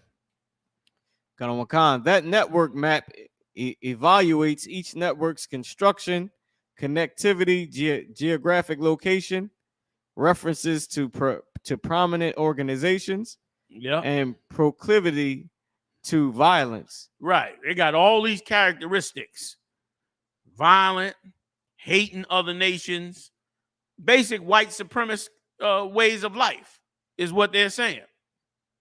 This is what they do. Go ahead, Salaki. Khan. The authors also reviewed 10 countries' exercise experiences with REMVE to sketch out an understanding of the REMVE space in these countries and how REMVEs in those countries relate to those in the United States. Yeah, because what they finding out is that these white supremacists are tied to other white supremacists in other countries. Dylan Ruth was tied to the white supremacists over there in Belgium. This one in Uvalde that killed all the brothers, whom they claim is a Latino. I ain't sure. He looked like a Latino though, but he was sure looking like Michael Jackson by the time he went in there killing children. He was in contact with some girl from Germany. Who the hell knows what she was about? You understand? And not only them two, there was another one.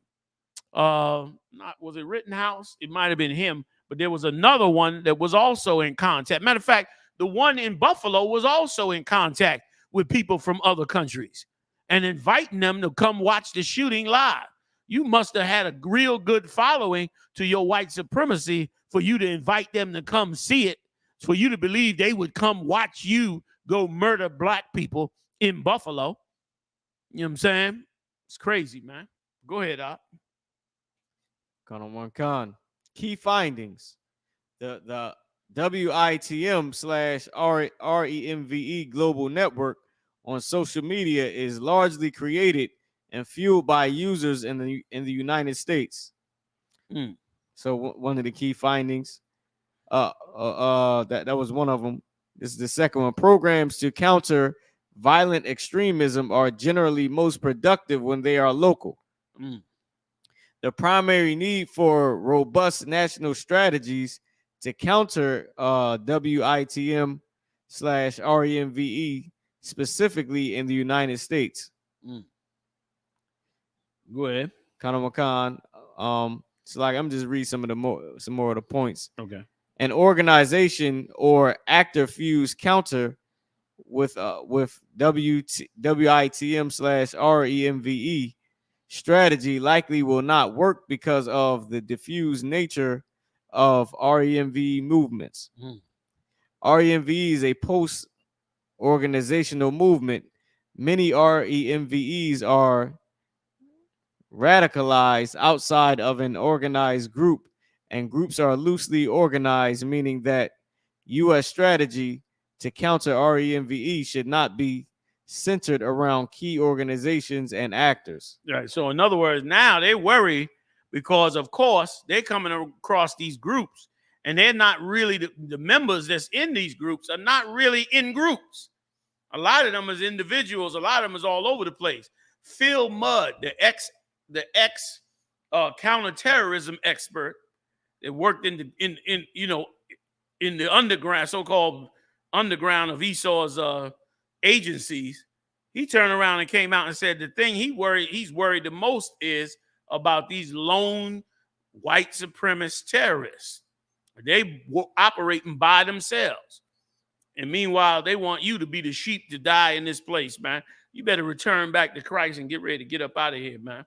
Let me read one scripture on it, man. Then we can move on, unless you got more you want to add to it. La, sir. Can you please give me Jeremiah 40 and 30? And let me just read that classic one we always pull. You know what I mean?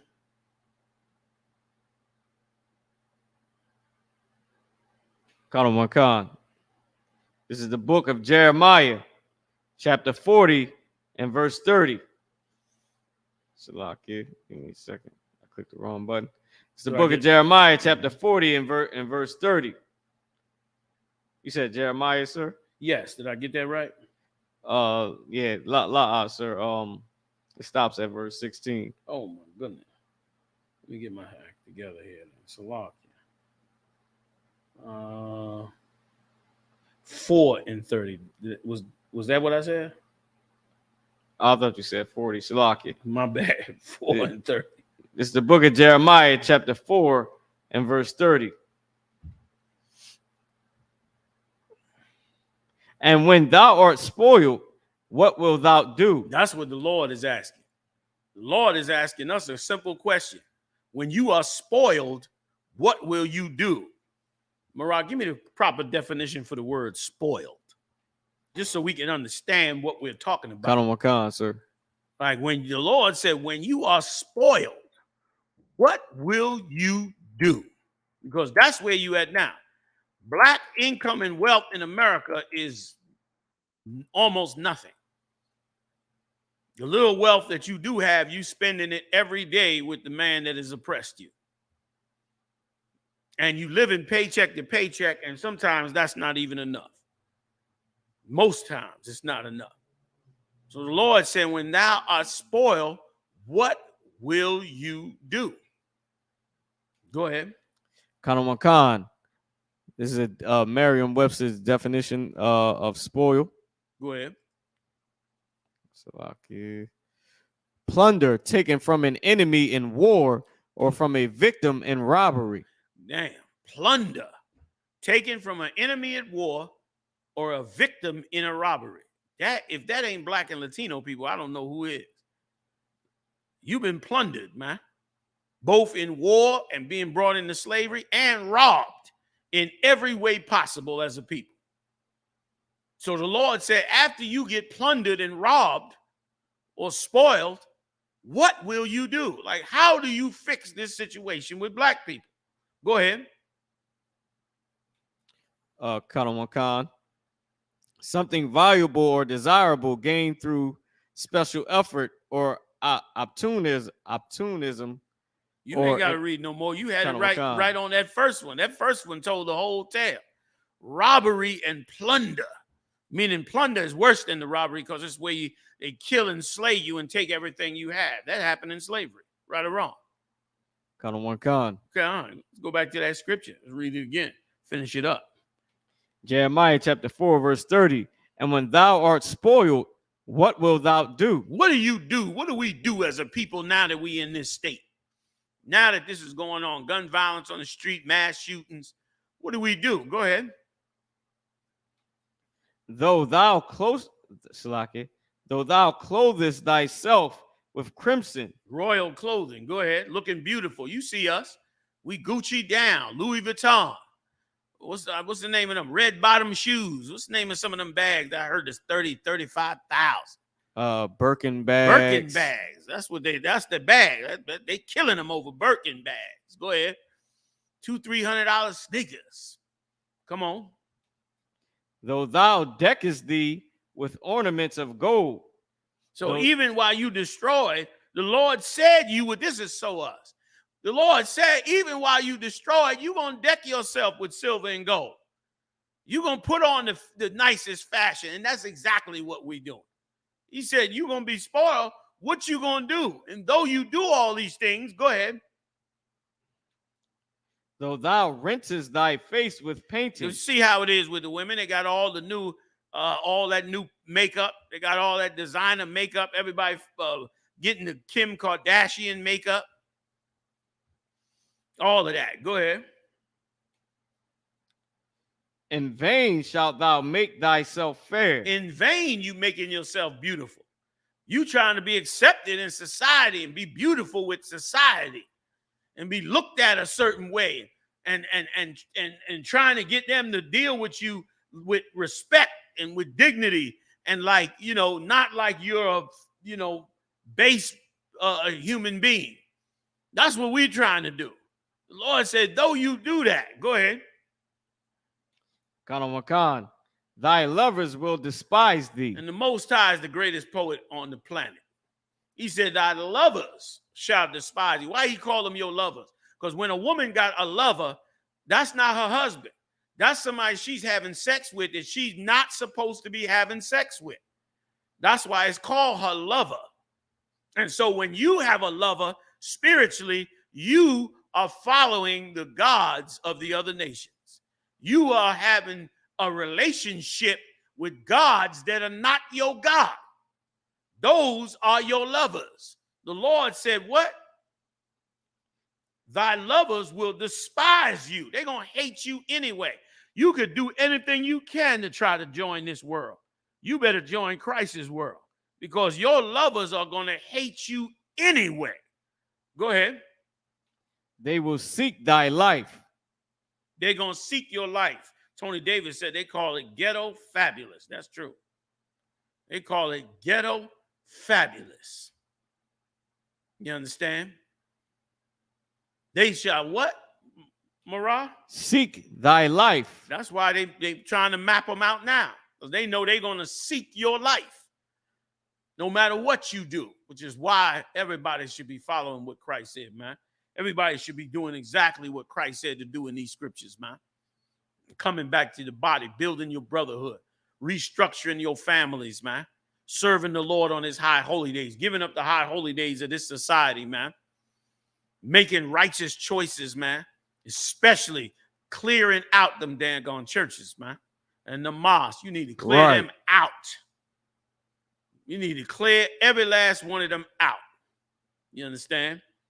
So we can go on and do what the Lord said to do to really fix our way of life. You understand? We can really fix our people for real and not play a game that's dragging us there. Everybody should have woke up after the pandemic. After the pandemic, after all that crap, them preachers talked to them. Them preachers talked so much crap, pretended to be miracle workers and all that garbage. Pandemic came, kill everybody in church. They shut the damn church down. Where was God at in all that? We stayed open. Where was God at? That should have woke you up right off the cliff. That in the time of trouble, in a seriously bad situation, the God in them churches ain't coming to your rescue. Because he's not the God of you. He's the God of the people that have oppressed you. Even though a Negro sitting up on that pulpit, that's why he got a suit on. Because he's worshiping the God of them, not you. Go ahead, Marah. So like I said, that was in on the scripture. Did you want me to read verse 31? Read verse, no, 30 was good. You finished 30? Yes, sir. 30 was good. Marah, can you squeeze in one last story for us before we get up out of here real quick about that gunman that ran up on the judge? You got that one? I hope you do. The woman that led the terror group was good too. They found out they had a woman terror group now. living right there in Virginia. She was living in Virginia, a full-fledged terror group, man. They rolled up on her and locked her ass up. She looked like she could pass for a white woman, too. She blonde her hair, man, and pull that hair out. You'd never see her coming. Look at her. She even got the light eyes like an Edomite. She might even be an Edomite. Hell, he looked just like one. U.S. woman. She might be an Edomite. Living in Virginia, full-out terrorist, man. This place is going to hell in a handbag, and they love it. Colonel McConnell, and I have the story of the government, like you said. So the one that ran up on the judge. Yeah, let's just throw that in there real quick. I don't want to go not a minute over 11 if we could. Just throw that in there. Colonel McConnell, police arrest an unarmed man outside of Justice Kavanaugh's house. That's the Supreme Court justice. Now, that's at first in the United States that I know of. This is the first time in the United States that a Supreme Court judge had a gunman out front of his house. Go ahead real quick, Marah. We almost done. Colonel McConnell, an unarmed man arrested near Justice Brett Kavanaugh's home in Maryland was charged with attempts to kidnap or murder or threatens to assault, kidnap, or murder the justice, according to a charging document in the case. The man, identified in the documents as Nicholas John Ross, called Montgomery County Emergency Communication Center and told the call taker he was having suicidal thoughts. Damn. And had a firearm in his suitcase. The document said he also told the call taker he came from California to kill a specific United States Supreme Court justice. Damn. That's a new one. Like that is hell coming back to them. They were about to kill this guy. They caught him, though. He called in. He called them to try to stop them. This is the world that you getting ready to see unfold before you, man. This is what's getting ready to unfold. A Supreme Court judge, that's major. That's major. So listen, I'm going to stop it right there. Listen, go to ISUPK.com. Pay your tithes, man. Support this truth. I got tons of captains and officers and schools and everything that got to be taken care of, and it's your responsibility to do it. Every time you do it, you waking up brothers that's in these streets, man, and you pulling them out of hell. And you ain't going to tell me every last one of us don't have some relative, brother or sister that's been in hell that needs to be pulled up out of it. Well, we may not get to that specific one, but your support helps get us to all of them. And where this word gets to go out and continue to go out, and this truth gets to continue to spread. ISUPK.com. Support the truth. Pay your tithe. 10% of your earnings. Add that in and send that to the school. Support us in it. We live on this channel every Monday, Wednesday, and Saturday. We are Black Watch of the I.S.U.P.K. I had a wonderful time with you. I hope you enjoyed yourself also. I'll see you Saturday, Lord allow. Shalom.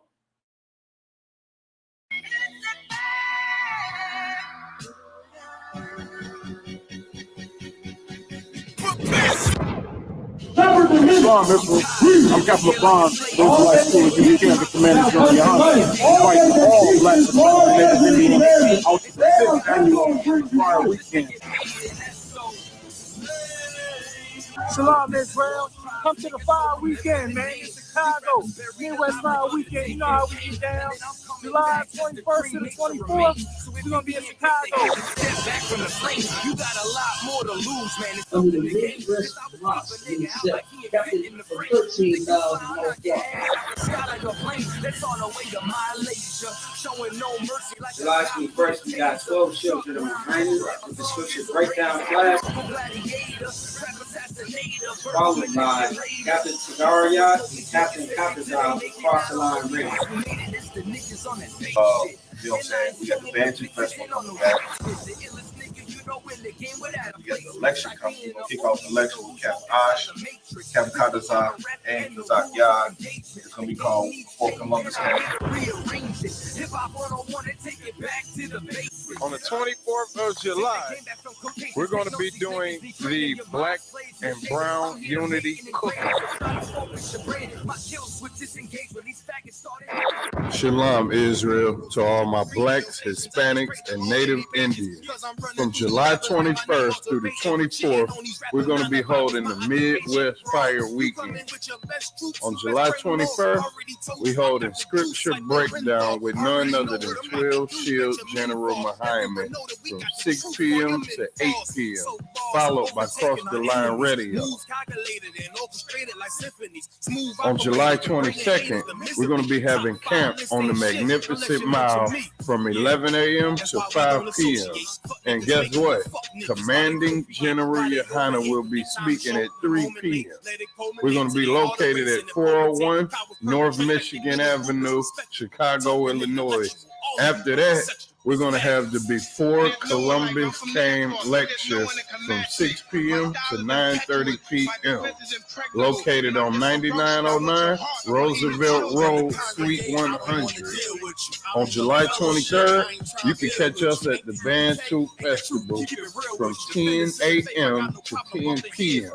We're going to be located at 1130 Midway Place Science Park, Chicago, Illinois. And then last but not least, we're going to be having the Black and Brown Unity Cookout from 12 p.m. to 8 p.m. located at Douglas Park, 1200 West 12th Place. For more information, call 708-299-5821. Again, 708-299-5821. Also, if you would like to help out and support this troop and brotherhood, go to the Midwest Fire Weekend Black and Brown GoFundMe account and make a generous donation.